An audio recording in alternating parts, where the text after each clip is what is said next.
small percentage of the Earth population might be aware of Billy Meier or of Plejaren, or that there are human beings in the universe, or all of the things that are expressly present. How does that awareness grow? And how, at what point will a significant number of people on Earth understand that there is a much broader awareness? I don't know the number. 10%? There is about about maximum of 10% of people on this 8.5 billion people on this planet who are not very much in religions, in religious belief. So this, in other words, 90% are still deeply into religion or ideology, something like this, and not on reality. And it is said by the Plejaren that in about 800 years there will be the first time when you could say now there is some acceptance of reincarnation, for instance, or this is, in other words, there is a long way to go, and the Billy Meier case is not known to many people, I think. But there are more people reading in governments and agencies our bulletins, newsletters, than we are thinking. But this is thousands, a few thousands people, not more. Extraordinary disproportion. Yeah, we are not missionizing, we are not going out and giving, trying to convince anybody, because for the truth it's a requirement that everybody must decide for himself or herself to take one step after another. And so it's that's a slowly growing process, and religion also is of course striving and doing all things, missionizing, so that they are getting more and more believers and faithfuls. So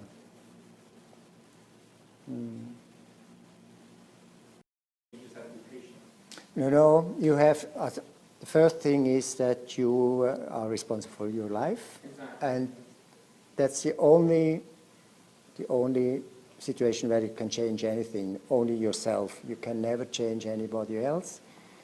You can write letters to the editor in the newspapers. You can do what you are doing here. You can what you do in the FIGU-Landesgruppe Canada, to write down. You're writing articles. You can information booth. You can perhaps make an ad in a newspaper. But that's that's everything. Perhaps there are other good ideas, but you cannot protesting and going to the street will not change anyone. And if it's trouble and there is violence and people are hurt, you are a part of it, and you are also to blame if you go, because that's danger. But of course there will be situations when the people should stand up against a small minority if the land is going down the drain, but only in non-violent way. This is difficult. You have no control who will come to this demonstration. So writing, talking is the way. So it's not suggested that you like strengthen numbers, and then when people all get together and then they sort of protest, so that's No. really not the route to go. It's more you change the song and your life. No, the change must come from person to person, impulses, information. So a person can be more knowledgeable about things that happen, about the possibilities that are present that they don't know, and that's the way. And this is a very slow, it's a slow way, because there may not be any influencing, suggestion or manipulation. That's not the correct way, because each human being must have the free decision to his or her thinking. I guess what I'm saying is that you're saying, oh, you're all saying you elect the right leaders. So this happens, how does that, you're changing yourself, but then in the end, it's the leaders who are going to say this, this, and this, and then you're just like... Yeah, you see, this is a slow process. You go to election parties or campaigns, and if the person is telling something, you can ask questions as a part of the public, and ask, what do you think about overpopulation or something like this. That's the way to ask questions, but not use violence. Perhaps there are other ways, unviolent ways to... just sitting back and doing nothing is the wrong way. Writing and talking with people, but also being there, not talking too much. So people perhaps saying your opinion, and then see if the other person is interested or not trying to convince anybody. That's the real way. Tell me about rationality and intellect. I guess how it relates to being open to the spiritual teaching. Is that a factor that, because there's a lot of scientists and very smart people and intellectuals, but it doesn't make sense to them. What is that a factor in being able to see what's there? It's like there's all these people who are supposedly the smart ones or educated ones, but they have no inkling, and it doesn't make sense to them. Whereas there's other kinds of people who aren't didn't go to university, but this makes so much sense. So what's this, what is that factor that makes people see this?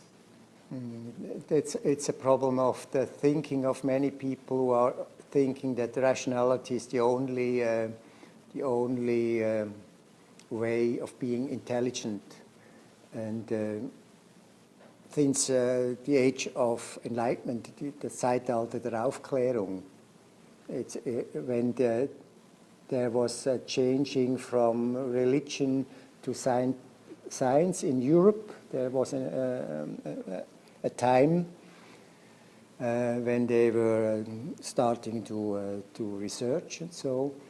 Then there was a separation of the inner world and outside world. People were more focusing on what can be looked at, what can be held, and so. And they lost their connection with their inner self, their psychological aspects. And I think many people think that only rationality is important, but intuition and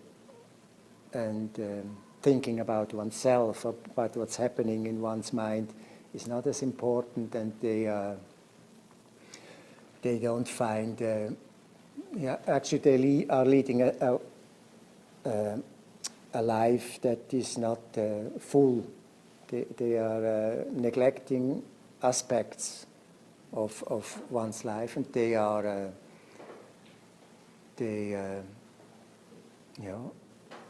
missing essential values in life. But you have to be ready in your makeup, in your progress, to become open. Perhaps you start with ufology. If you start to accept the possibilities of extraterrestrial life, in my case, for instance, this can already be a beginning to break out of this scientific view. There is only a certain picture that is true, and only that which I can see is true. And it needs an individual openness. There have been very famous scientists who were open to such kind of questions, but there are many scientific thinking or a bit more people who think they are a little bit more above the other people. They restrict themselves to their own luck or well-being, actually, by only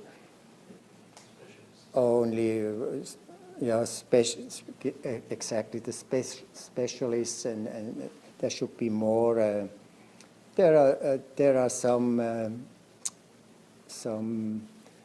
Strömungen, some efforts by certain people to bring back the more generalistic view in science, because they have learned that you have to combine life. It's not just this part here. Life is, everything is interdepending on each other.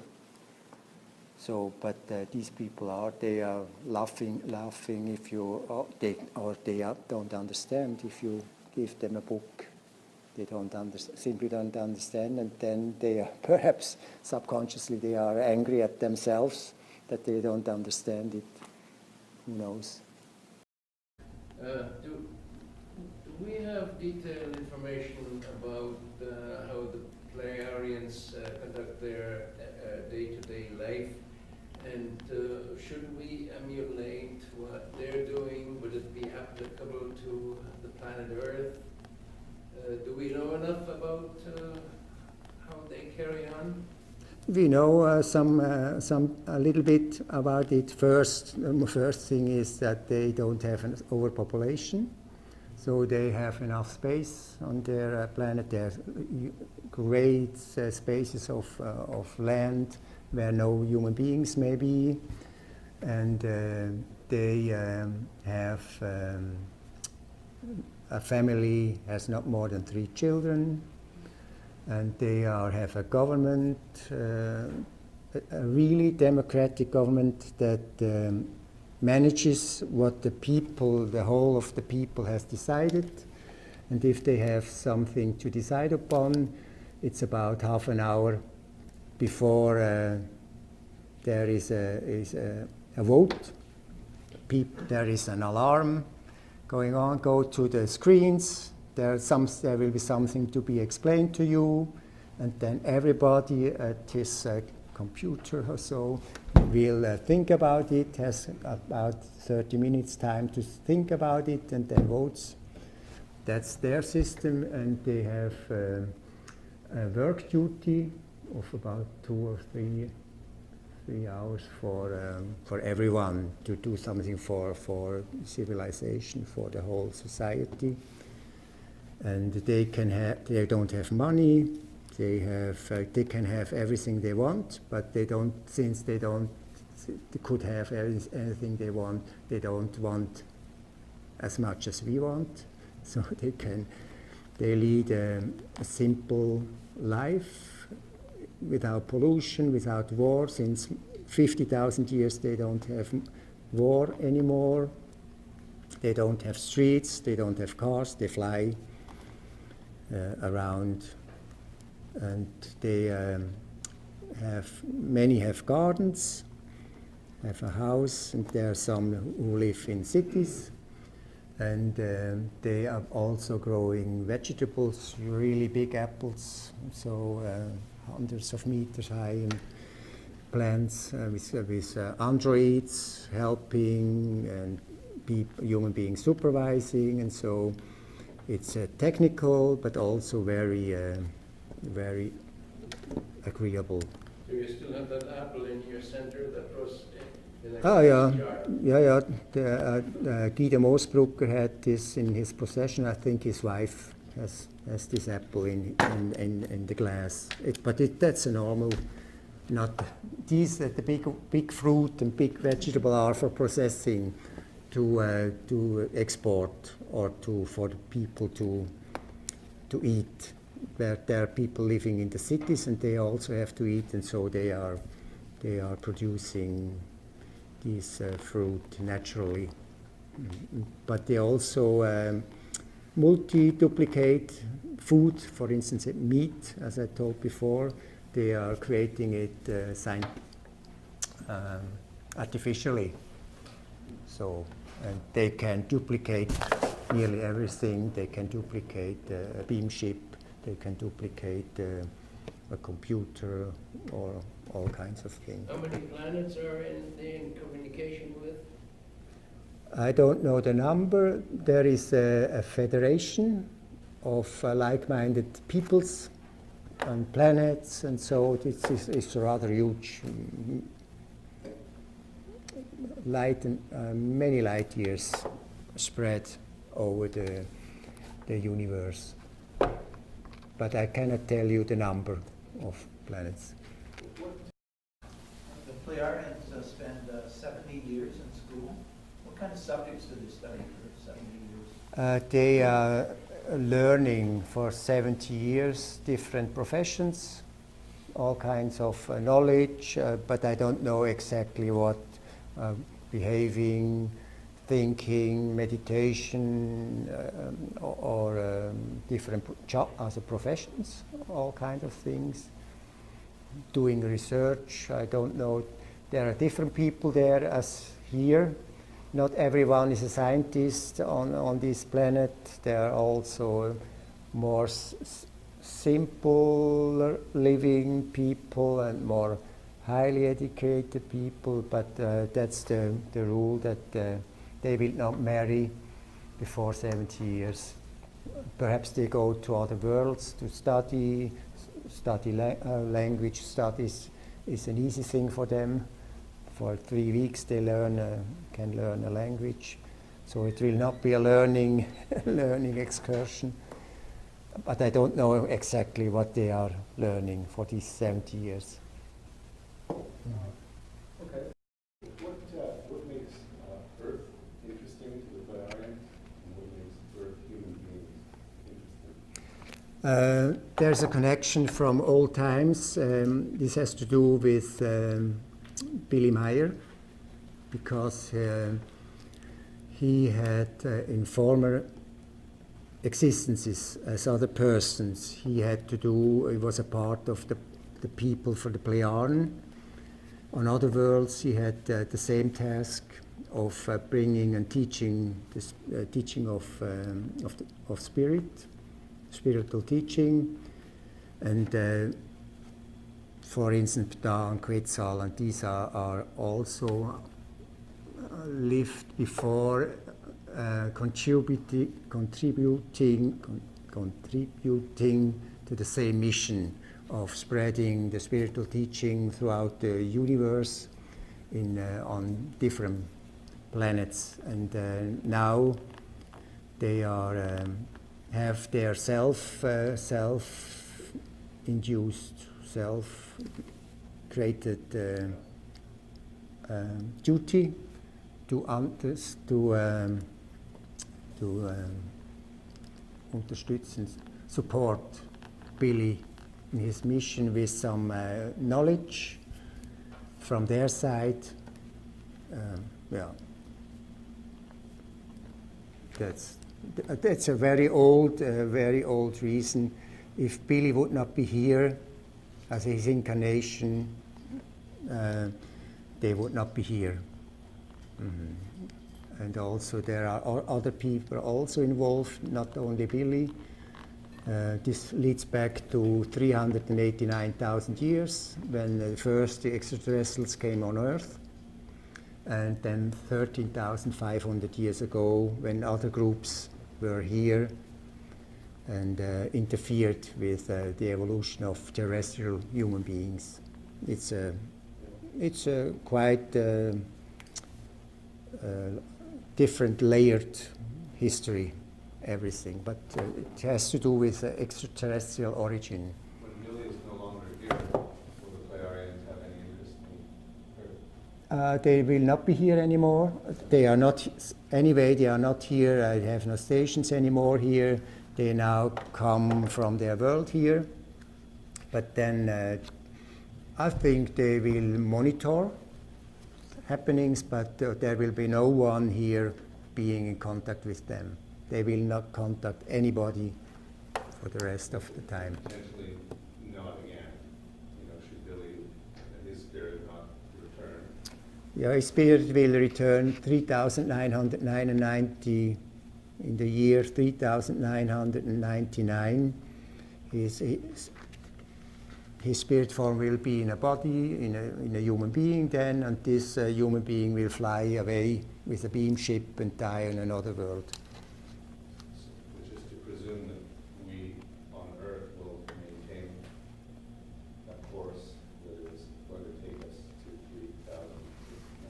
Yeah, sooner or later, it's human progress. They want to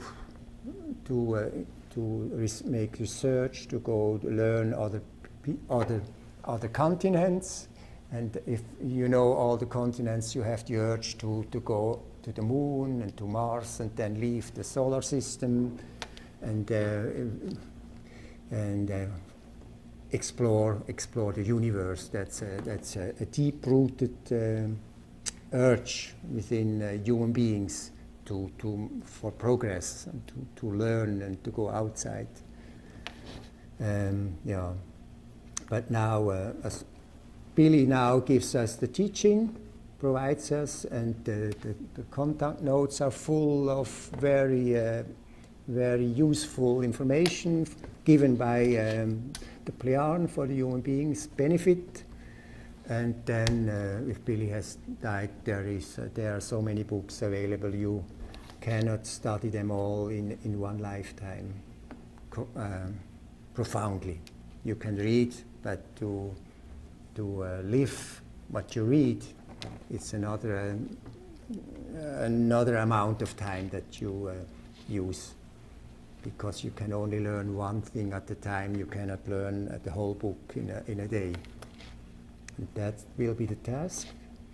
And that's also then FIGU's task to make available these books in unaltered form.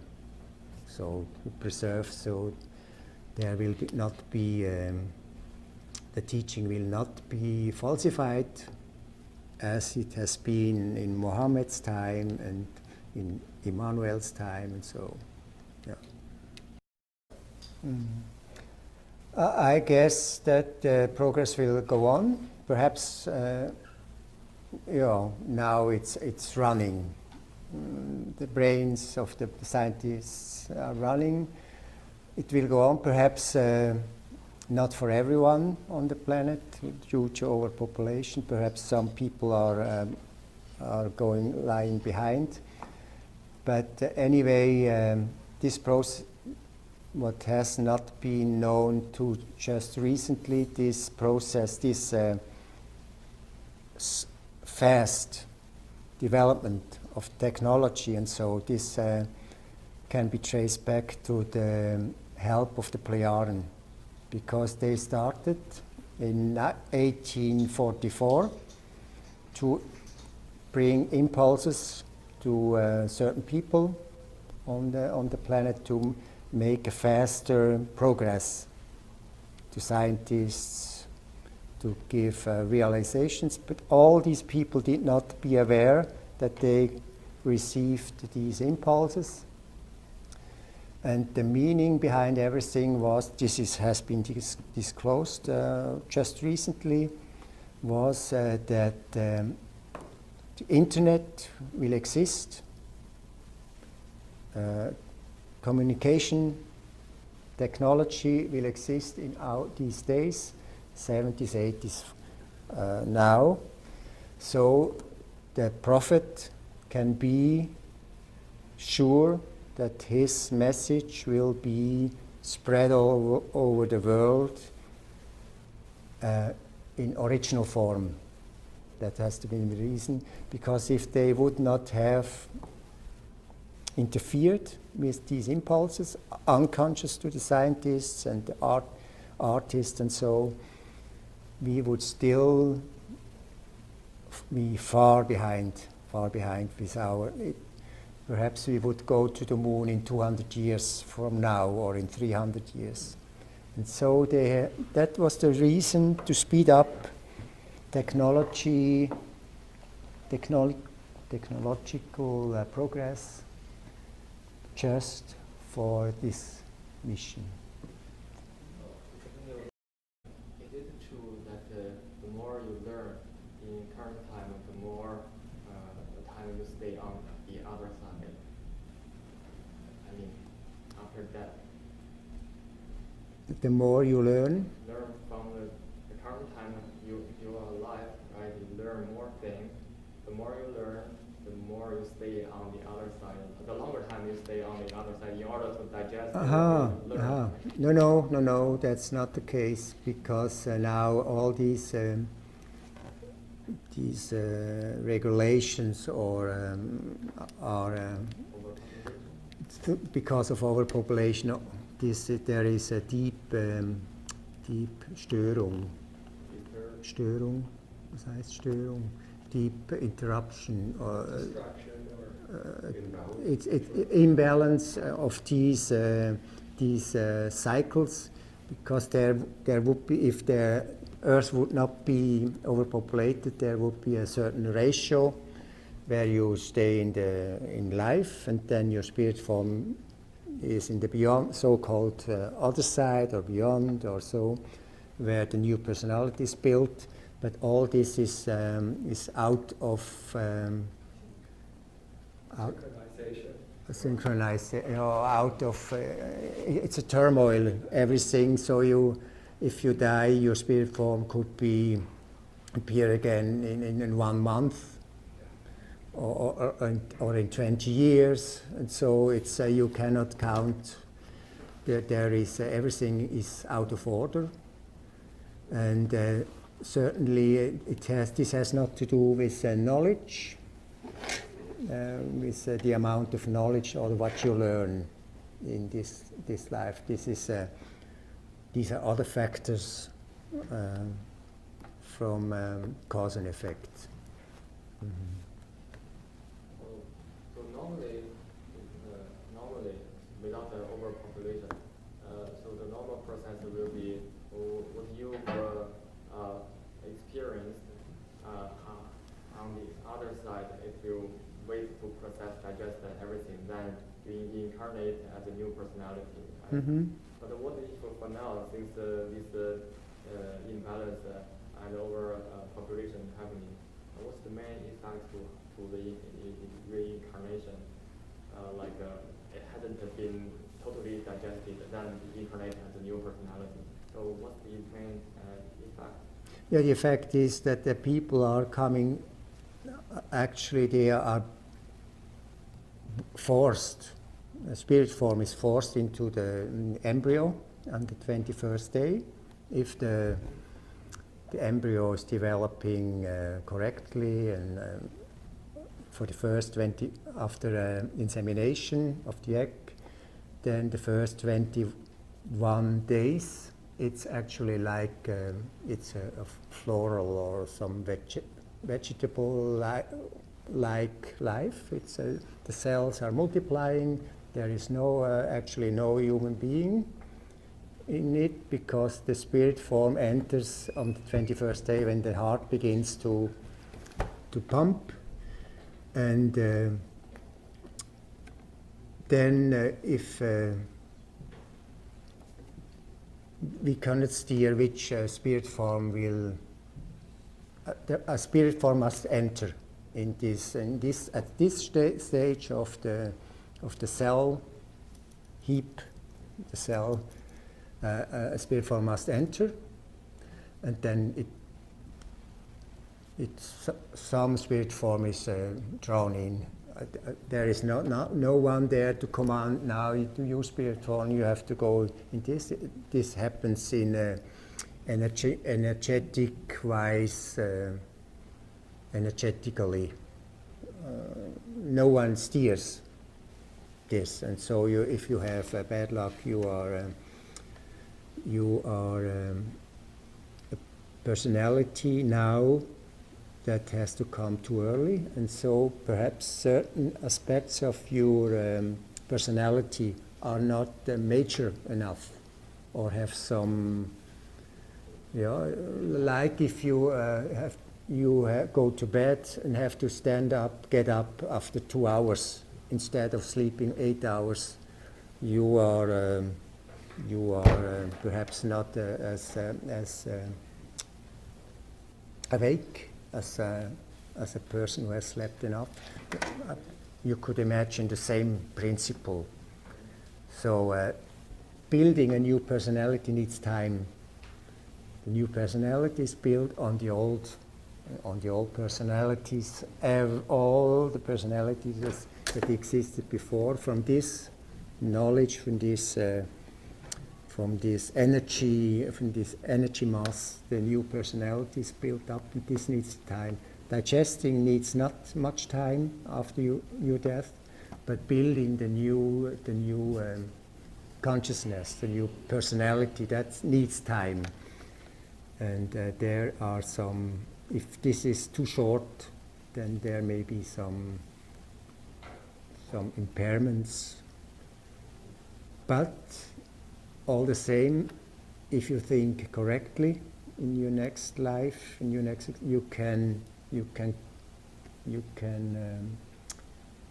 overcome these handicaps, because it's no excuse that the people cannot come and say, "Oh, I kill you because I have been not enough many years in the beyond. That's not my fault, the creation's fault." That's it doesn't work like this. But you have perhaps like in some sports, you have to wear a weight to compare to the others, so you are not in a fertile. So all have the same change. So you have more to struggle. Some people have to struggle more than others, but all human beings can, if they are starting from an early age on and have good parents, and that the surrounding people are positive, they can lead a good life and don't have these bad effects steering their life. So no, actually, it's there are some limits or restrictions, or some limitations. For instance, if you are have been born in Canada, you are living in this society here with some level of consciousness, of awareness about things, and so you will not be born into a tribe in the heart of Africa, for instance. So usually your spirit form reincarnates in the same field or civilization or society where you have been before, because this is also a spiritual law. So it is made sure that you progress, because if you go from Winter here, and then to the Amazonas. Yeah, and out of balance that much. so yeah, it's Sucked in somewhere else. it's like a sentence, and so That's because better. you should learn in your life, and then you should also, there are people who don't learn much. They live all day and drink their beer and look TV, advertisements, and so they don't make much thinking. But if you are leading a life and try to be a good human being, learning and everything, then there should be a higher possibility that in your next existence that you can continue with this. And so it's important also that the more intelligent people in certain countries should not leave their country. They should stay there and try to build up their country and to make a good governance and everything to bring the country further. But these are restrictions, but there are also, I don't think, restrictions if you are a woman in this life, you will always be a woman, that this will change from time to time, but this is not as important. But there has been, in the times of the Leben und Tod, there is a book by FIGU where there are some regulations or some about death and rebirth, some determinations, but these had to do with the people who are under the codex, and this has ceased to exist, and now everybody is put on the same level. There are no exceptions. You cannot steer the whole process. Mm-hmm. Question with respect to incarnation. So, as it relates to if a person, is there such a thing as a person dying sooner than they should have, as according to some determination? And if so, in the next reincarnation, and I'm going based on something that I read, it may be wrong. No, this is not like this. This only applied to certain human beings. No, I mean with respect to when you come back, that if, let's say, you die at 40 years of age, and you come back in your next life, that you're going to continue the next 20 and then die early again? No. Okay. No. Oh, so that is that. Okay. No. All right. Okay. Yeah, this has been, but it makes no sense to explain these things regarding the codex, because this does not apply. So everybody falls under the same reincarnation laws, actually, be it you and I and everybody on Earth. It's the same. So then one question that might be partly related. Billy has the ability to calculate, as the player, and to calculate the time in which a person will pass or die. How is this? One is curious as to how this is predetermined because of the whole free will thing that we take into consideration. We have our free will, we exercise our free will. We try to stay away from danger and try to keep healthy, live as long as we can. So how is it that someone or something can know when a person's day will finally come? He doesn't do such calculations for anybody, but if you would jump into the future, of course, then you would know. Mm-hmm. That's possible to go into the future in reality. Yeah. Then you would know about this. And so, there, as far as I know, there was one exception. The German Josef Strauss, from Bayern, Franz Josef Franz Josef Strauss. He once wrote to Billy he wanted to know how long he lives, and then the Plejaren, not Billy calculated, but the Plejaren gave the information to him. So he was the only exception in all this mission here, where someone was told about his lifespan. Did they kill him in the airplane? Franz Josef Strauss, he died on Earth. I have blood pressure, but apparently it was in the airplane, and there might have been an accident constructed. No, I don't think so. I have another question. No, that you have to go to the future, because you have your free will.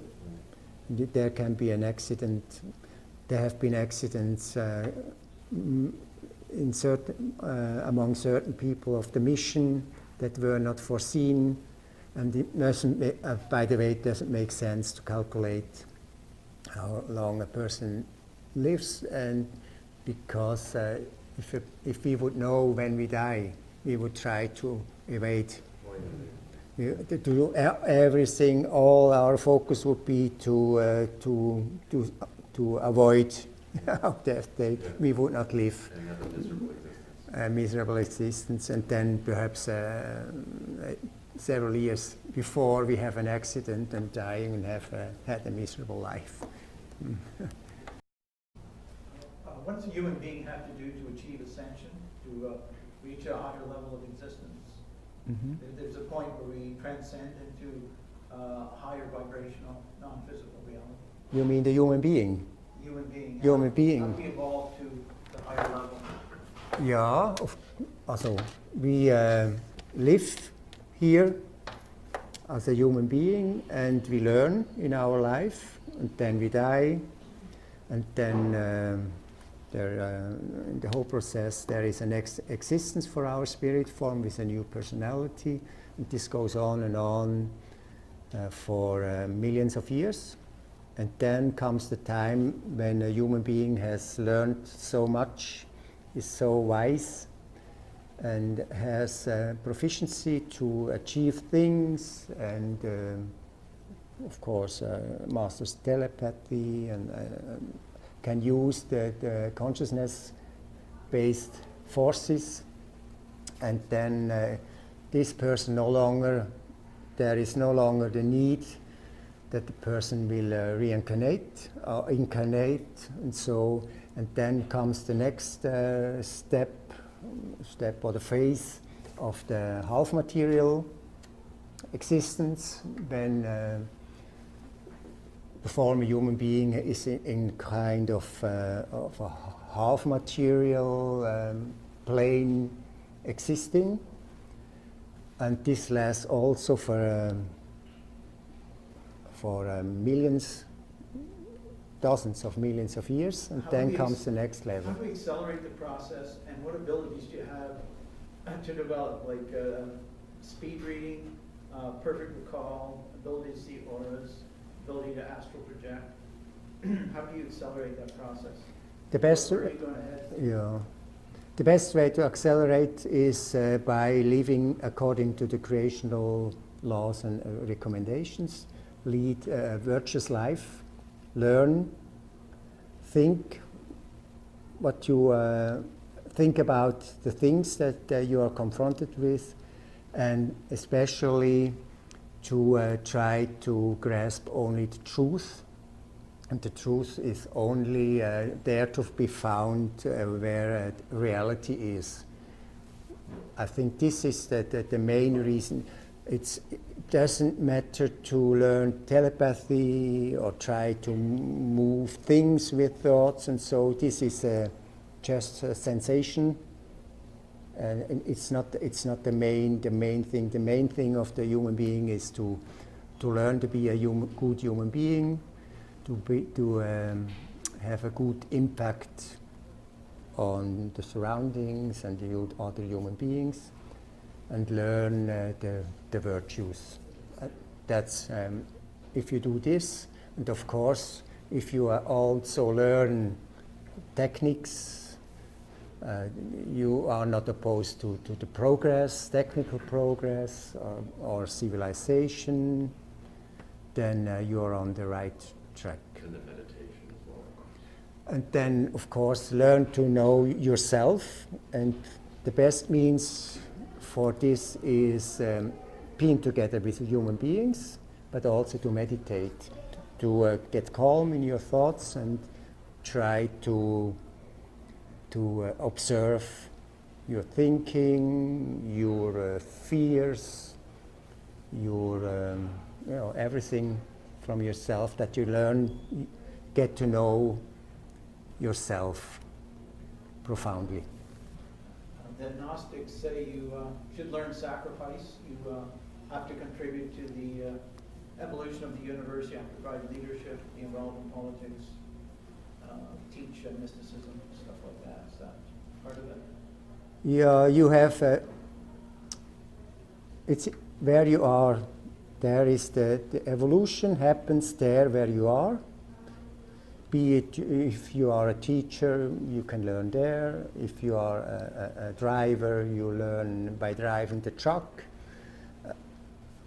Every time that you react or are in contact with other people, you are learning.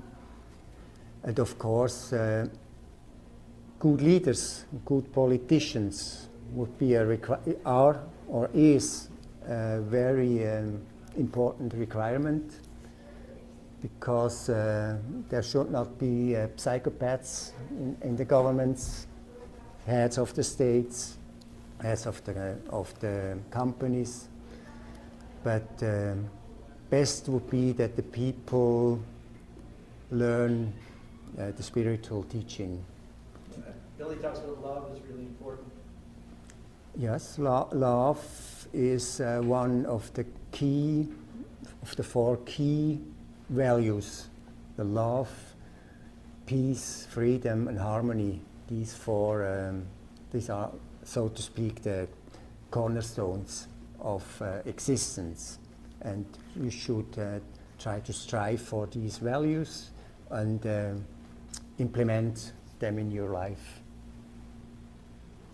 So, in order for us to involve ourselves continuously to a higher level, we live by certain creational laws and living according to the recommendations.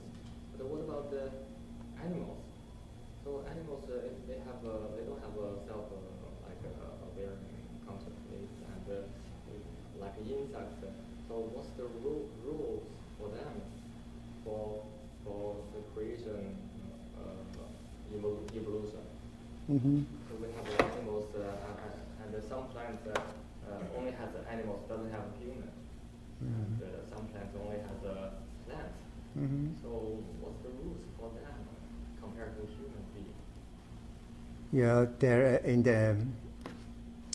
according to the plan, if you can call it a plan, according to the creational laws, if there is a habitable planet for human beings, first plant life will evolve, and based on this plant life, then animal life can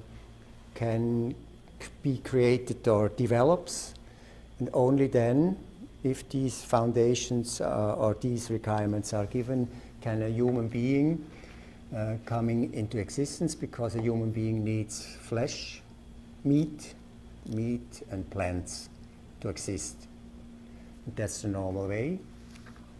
And animals are different from human being. Is an entirely different category of life form, because it's the human being is the only creature or being who is able to make these decisions,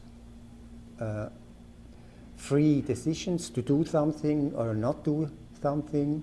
This is not possible basically for the animals. Animals are living after are instinct driven, and the human being is consciousness driven.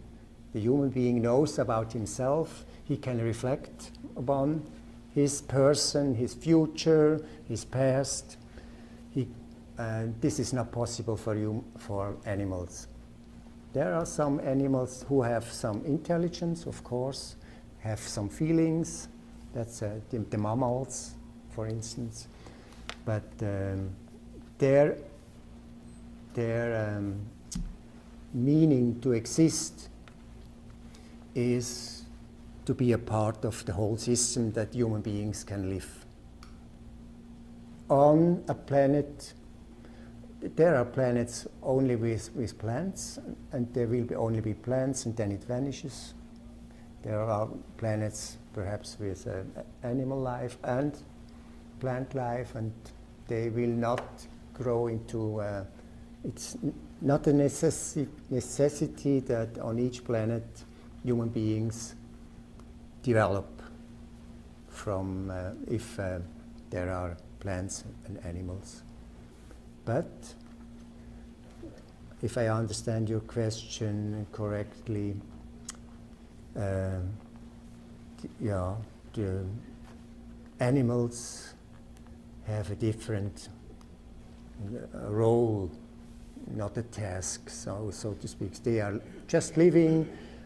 Nature is so diverse and so multifold,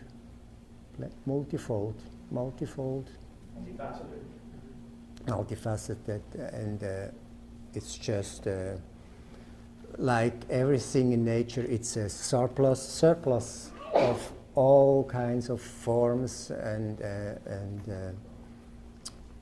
species and yeah. So I have a question. The question I wanted to ask pertains to consciousness. There's more scientists who are endeavoring to go public or to contemplate the source of consciousness, given that some believe it's a product or a manifestation of chemical or electrical impulses in the brain, and that others argue that consciousness is something that's separate of the brain. And if you could speak to what Billy or the Plejaren or yourself know or experience about the consciousness, where consciousness resides, so to speak. Yeah, consciousness is depending on the brain, of course, because the brain cells, the electric circuits and everything. This is a requirement, because without the brain you don't have a consciousness.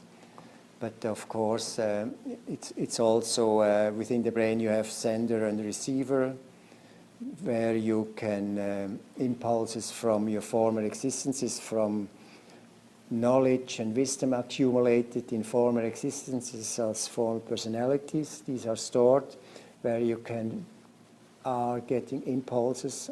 These impulses are processed by your consciousness, via subconsciousness, of course. And but this happens in your brain, and then there is also the influences from the psyche, from the feeling center up here, because the psyche is all over your body and outside. It's a fine fluidal, half material energy. This also plays a role, but I cannot tell you exactly. But of course, what is certain is that you need the brain cells and all the gray matter and everything, and the parts in the center of the brain for your consciousness. The pineal gland plays an important role in consciousness. Pineal gland, yes. Other glands also. The whole metabolism of the hormones plays a role. Everything, and the pineal gland plays a role in the transformation of fine matter impulses, or the exchange, and also of in the process of using so-called paranormal abilities. So this will play there a role. It's actually the whole body function are steered in the brain. This is also much of what's happening is unconscious, not subconscious, but unconscious. There are different forms of unconscious. It's the stage before it becomes conscious. And an example of unconscious would be just a simple example of what would a simple example of sleep is one. But An example is, for instance, that your body reacts before you are aware of a danger. Your subconscious has brought information to your unconscious, and the unconsciousness is linked to your vegetative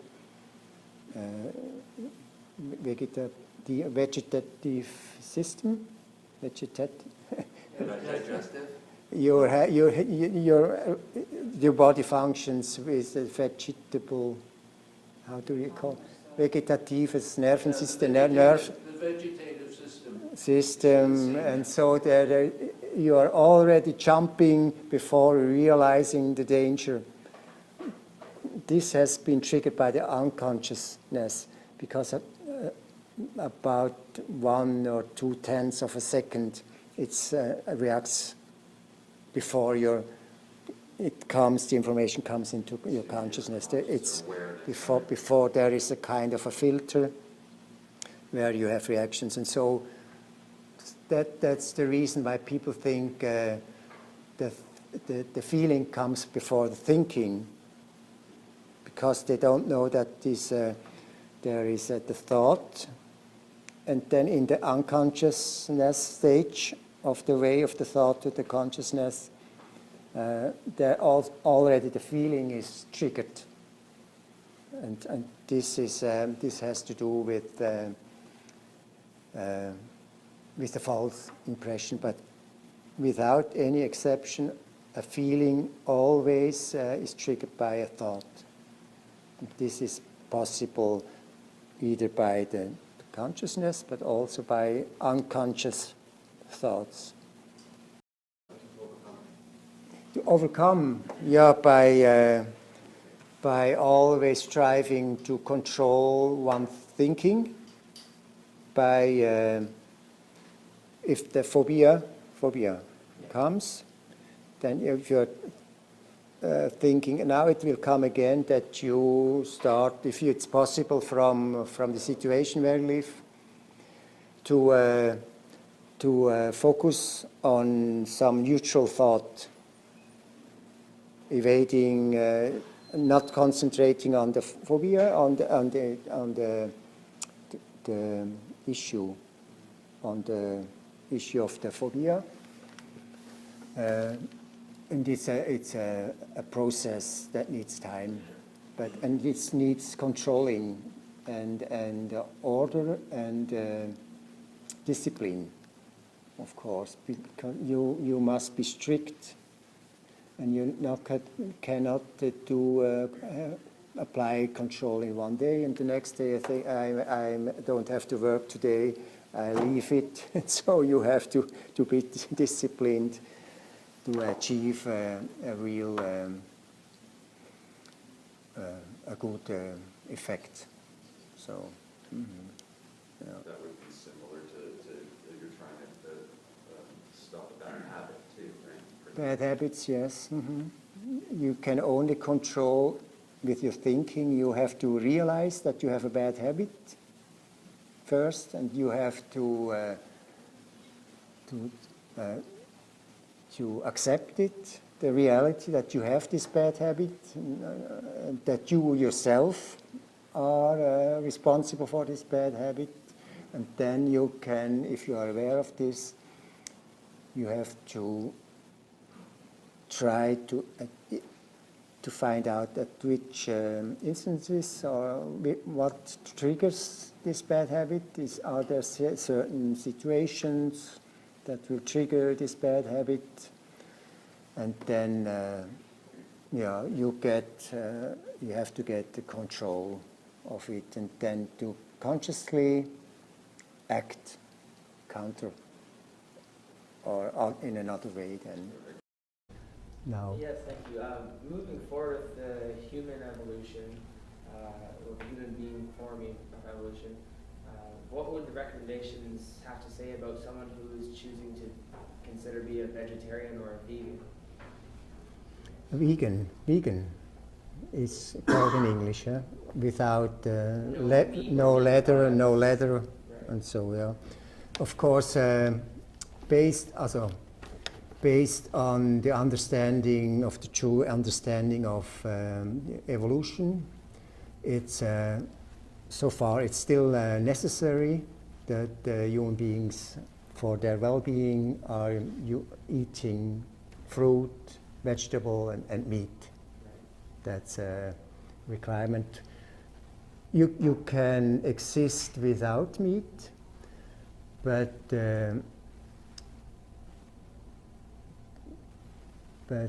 this has an effect on your way of thinking. If you are eating without animal proteins, just the same as you are only eating meat. It also has an effect that's also not healthy. And of course, the aim, or our aim, should be that we can produce artificial meat, so we don't have so many cows with all the damaging effects on the atmosphere. We don't have the Massenhaltung, keeping so many animals in one farm or in a building, crowd farming or something like this, where you have to use antibiotics and all these kinds, and you have to kill so many animals. The goal or an aim should be to produce artificial meat, different kind of sorts like the Plejaren do, so you don't have to kill animals anymore for food, but you still have the necessary vitamins and necessary stuff, and like from the same with the dairy products and everything. And so this is the message behind this is that genetic investigation, genetic research in this field should be supported. Can I add one more to that? What about dairy product consumption? That's, for instance, butter is one of the healthiest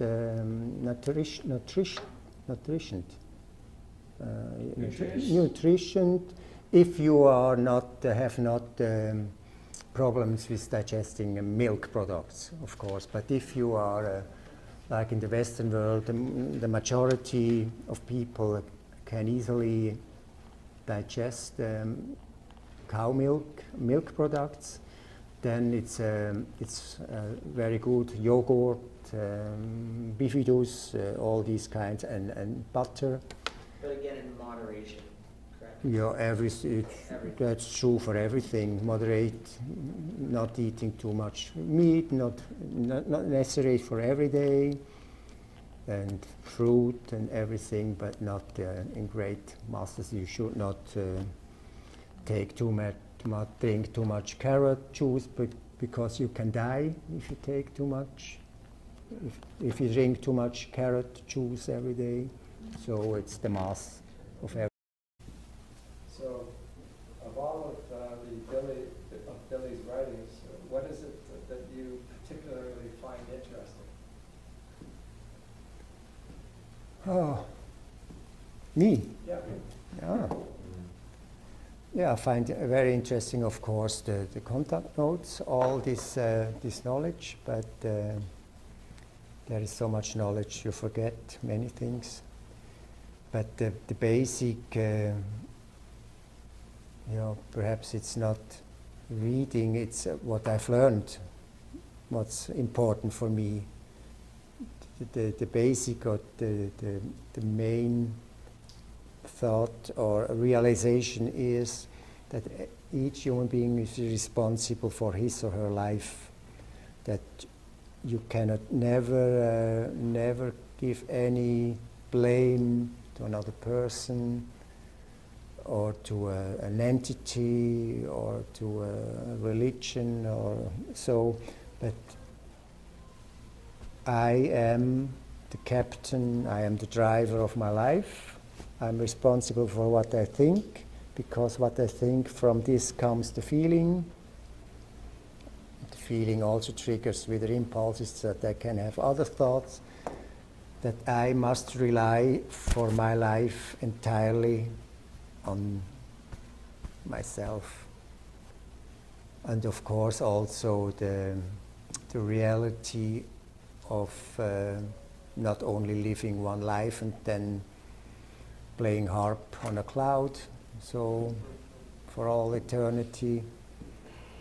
That's also that I don't have to have fear or angst of dying. These, I would say, these are now spontaneously my most important realizations, and this has helped me very, very greatly. And for me, it's not important if there is thinking about the absolute absolutum and the ur-creation and the seven belts of the universe. Okay, they exist. I cannot go there and look. I have to take it for granted. It makes sense to me in the puzzle of everything. But everyday life, that's the important thing for me. Because now, the now, it doesn't give the now. The present does not exist. Actually, it existed the past and the future. Always I'm shaping my own future. That's the point of evolution, and I'm doing this with my thinking. That's the main thing for me. Mm-hmm.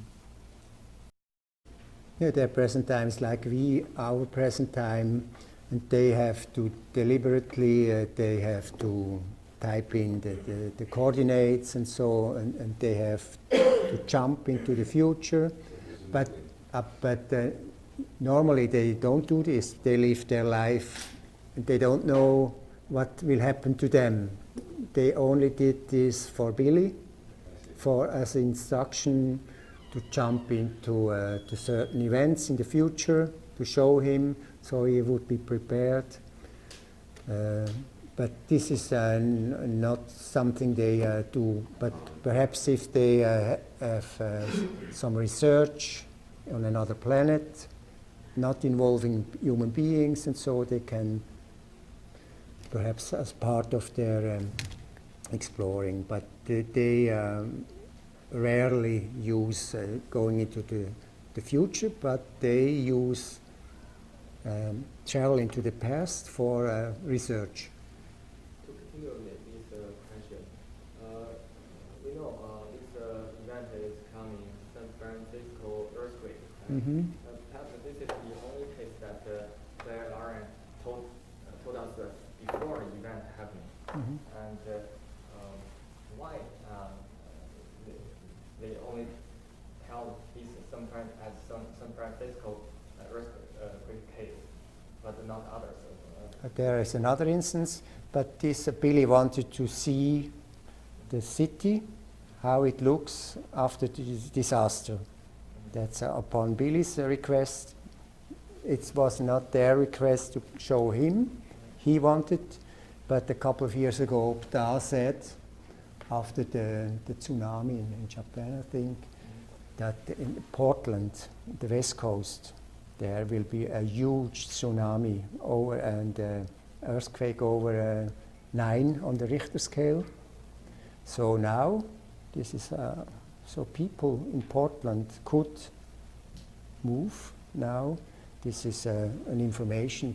But if they would tell everybody around the ring of fire around the Pacific, every city, you will, it's clear. It's obvious that catastrophes will happen around the Pacific, in Japan. There will be also a huge earthquake, or there's constantly earthquakes, but he especially named this huge under the sea, the coast of Portland, where a huge tsunami will happen. This is not a prophecy. This is a prediction. This will happen, and not too distant in the future. They don't give this information, of course, but I just read today in another library an article in the New Yorker from July, from this many pages about this threatening huge earthquake that can happen anytime now. There, for 700-800 miles up from up to Washington and up to Alaska there. Because recently California starting, I think 3 weeks, I think starting to have a water supply issue, right? And it's becoming worse and worse. Perhaps something leads to this forming this. The one thing will lead to another in a chain of events that eventually will create that imbalance or that tipping point, and then which. They even foretold other events also. Where I live in the slope where there is a mountain region. And there will sometime in the far future there will be a volcano. There is no hint now that there will be a volcano, but this will be in 10,000s of years then to come. So I'm not have no problems because. Sorry, I had a question. Well, it's just to further the conversation, which is you're saying that Billy's writing about upcoming weather changes. You were mentioning that. Yeah, he has written an article that will soon appear. I don't know. I'm now here. I could not correct to Zeitzeichen. That's a new periodical. Perhaps there is some information in there. And he's writing about the more and more heavier environmental impacts of the climate change. And climate change, as everybody should know or knows, is based on human beings and the surplus of human beings, the overpopulation. And he said that in many countries, water's drought will become more and more severe, and that in Europe, and perhaps also here in Canada, in the northern parts, the climate will becoming warmer, so that now in the near future you can grow crops that are now growing in Italy or more in southern countries, but there will be plenty of water there, but of course the storms will also increase in intensity then, but there is all over the world the weather catastrophes will getting more and more severe. Mm-hmm. Yeah? Will there be a nuclear World War III? Will the Pleiadians interfere to prevent that? Pleiadians will never interfere, and it's open. It depends on the intellect and rationality of some world leaders, or the lack of it. Depends on the human beings. Of course, there will be no rescue.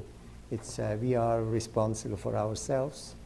We are responsible for who we elect into the offices, and it's the human beings Will human beings on Earth effectively address overpopulation at some point in the future? Yeah, some point in the future they have to, but the longer it grows like this, 100 million more people a year, actually that's the rate. So the harder it gets, because the environment is also dwindling. It's getting less and less habitable, and so it gets more and more difficult to. The greater the number, the more difficult it is to bring the reverse effect. Unless that catastrophic event by virtue of the dwindling resource and the overpopulation. Yeah. That Natural disaster. yeah. Natural disasters, but I think then some countries are closing their borders, are trying. There is war for water, and or perhaps then new diseases develop. This is one of the prophecies, is that 2/3 of the human population is dying on a newly developing mutilating epidemic. That's also possible. Somehow, when perhaps the planet fights back, that's nature, cause and effect. And perhaps then also there will be some laws, terrestrial laws, that a strict control, like in some films, you can see in some films today, where it's forbidden for people to have a child or children only with some distinct requirements, and so that it's also a prophecy that there is the death penalty if you transgress against this law of restriction. Where is that prophecy found? Where is that prophecy? Do you know where that is located? I cannot tell you. There is that in a sentence it reads that even the death penalty will be applied. Okay. So if there are, as a part of these measurements. It might be there's something similar where they say, like, even if you steal a piece of bread Yeah. with your life, Mm-hmm. you know. Very strict, and then a regime and no freedom anymore, everything military, and it's not a good prospect. But that population reduction may already be in progress from Fukushima, because the predictions have been that within 5 years, every second person will have cancer. Oh no, I don't think so. But cancer is mostly based on, of course, on environmental pollution, food poisoning, all kinds of chemical substances, wrong thinking, and all kinds of factors are playing a role, and the resistance of the body and constitution